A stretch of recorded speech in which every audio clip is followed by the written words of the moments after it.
Dans le cadre de notre série de présentations sur le thème douter, croire et penser, nous avons souhaité aborder une notion très importante. Le dogmatisme. Que signifie ce mot? Pourquoi il est important de le comprendre et de toujours lui prêter de l'attention? Tout de suite, on va tenter de répondre à ces questions. Bienvenue sur Chemin Connaissance. La notion de dogmatisme fait partie de la même famille que le terme de dogme, qui, lui, vient du mot grec dogma, qui signifie opinion, décision, décret.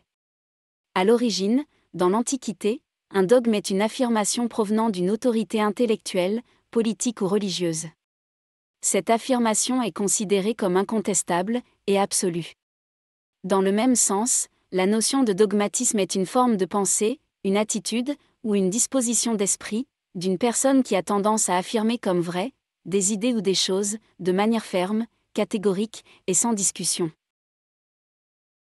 Le dogmatisme est aussi une doctrine, ou même un courant philosophique, qui suppose qu'il y a une vérité universelle, immuable et incontestable. Cette doctrine n'admet pas de remise en question, elle croit fermement que l'être humain a la capacité d'aboutir à des certitudes inébranlables.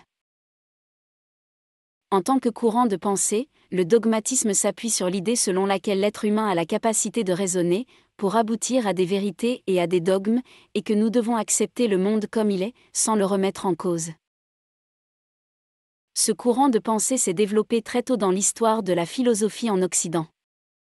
Pour quelques détails à ce sujet, vous pouvez consulter en ligne un texte intitulé « Qu'est-ce que le dogmatisme et quelles sont ses caractéristiques » écrit par Maria Alejandra Morgado Cusati.